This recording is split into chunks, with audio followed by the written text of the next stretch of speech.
नमस्कार प्यारे बच्चों। आज हम सब मिलकर रविंद्र केलेकर जी के लिखे एक बहुत ही सुंदर और गहरे पाठ पतझड़ में टूटी पत्तियों को समझने वाले हैं।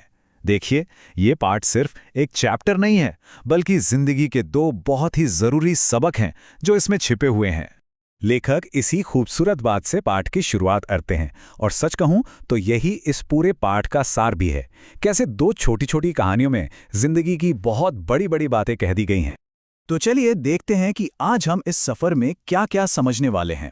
सबसे पहले हम लेखक और पाठ के बारे में थोड़ी बात करेंगे। फिर हम पहली कहानी गिन्नी का सोना और उसके पीछे छिपे आदर्शों के मूल्य को समझेंगे।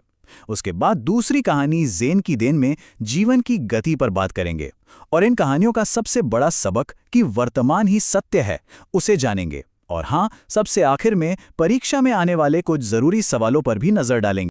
तो सबसे पहले बात करते हैं लेखक की।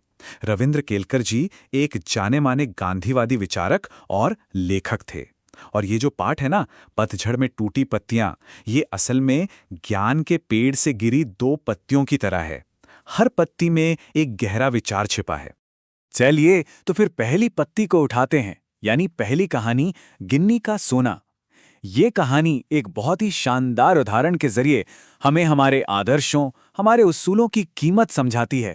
यहां लेखक दो तरह के सोने की तुलना करते हैं। एक है शुद्ध सोना, यानी 24 कैरेट गोल्ड, जो बिल्कुल प्योर होता है लेकिन थोड़ा नरम होता है। और दूसरा है गिन्नी का सोना, जिसमें थोड़ा सा तांबा मिलाया जाता है ताकि उससे गहने बन सकें, वो मजबूत हो जाएं। अब देखिए, ये सोने वाली बात हमारे जीवन पर कैसे लागू होती है। हमारे जो शुद्ध आदर्श होते हैं, हमारे सिद्धांत, वो उस 24 कैरेट सोने की तरह हैं, एकदम खरे, एकदम प्योर। पर कुछ लोग क्या करते हैं, प्रैक्टिकल या व्यवहारिक बनने के नाम पर अपने आदर्शों में थोड़ा समझौता मिला लेते हैं, ठीक वैसे ही जैसे सोने में तांबा मिला दिया जाता है।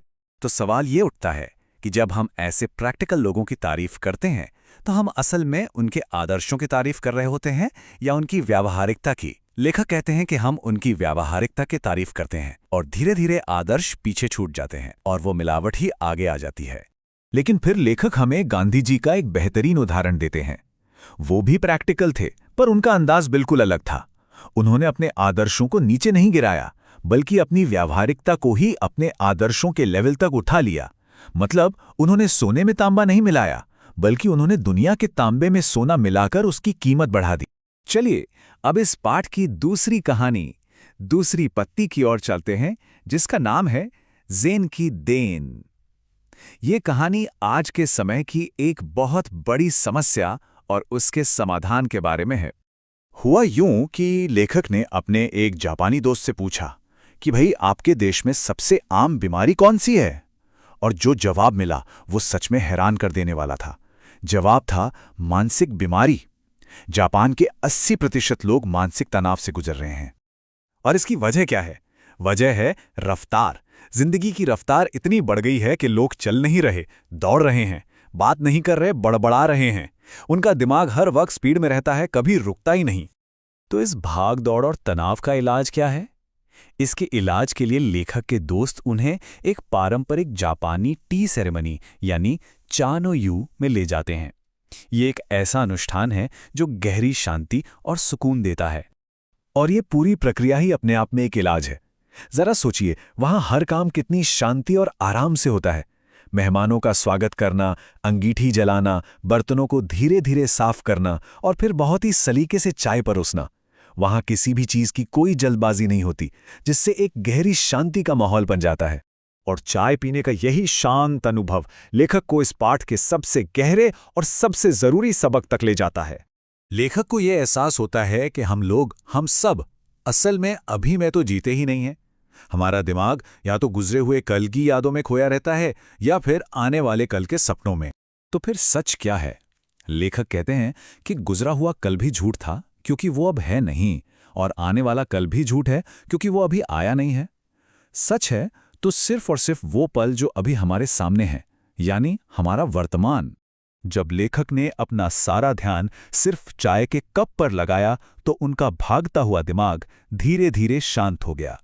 भूतकाल और भविष्यकाल दोनों गायब हो गए, और उस पल, उस एक क्षण में उन्हें महसूस हुआ कि असल में जीना किसे कहते हैं। चलिए अब जरा एग्जाम के नजरिए से कुछ जरूरी सवालों पर बात कर लेते हैं ताकि आप परीक्षा में अच्छे से उत्तर लिख पाएं। अगर परीक्षा में सोने और तांबे की तुलना वाला सवाल आता है तो ये 3 बातें जरूर याद रखिएगा। सोना यानी आदर्श, जो कि शुद्ध और मूल्यवान है। तांबा यानी व्यावहारिकता, जो अगर ज्यादा मिला दी जाए तो आदर्शों की चमक और कीमत दोनों कम कर देती है। और अगर लेखक के अनुभव के बारे में पूछा जाए कि टी सेरेमनी के बाद उन्हें कैसा लगा, तो ये पॉइंट्स आपके बहुत काम आएंगे। बताइएगा कि कैसे उनका तेज दिमाग पहले धीमा हुआ, फिर बिल्कुल शांत हो गया और उन्हें अनंत काल में जीने का एहसास हुआ। उन्होंने जीने का असली मतलब समझा। और जापान में मानसिक बीमारी का कारण पूछा जाए तो साफ साफ बताइएगा कि वहां जीवन की रफ्तार बहुत तेज हो गई है। लोग दूसरे देशों से होड़ कर रहे हैं, महीने भर का काम एक दिन में करना चाहते हैं, जिससे दिमाग पर इतना तनाव पड़ता है कि वो जवाब दे जाता है। तो ये था हमारा पाठ पतझड़ में टूटी पत्तियां। एक कहानी हमें सिखाती है कि अपने आदर्शों को सोने की तरह शुद्ध रखें, और दूसरी सिखाती है कि जीवन की असली खुशी भागदौड़ में नहीं बल्कि वर्तमान के हर पल को जीने में है। अब यह हमें सोचना है कि हम इन 2 अनमोल बातों को अपनी जिंदगी में कैसे उतार सकते हैं। इस पर जरूर विचार कीजिएगा।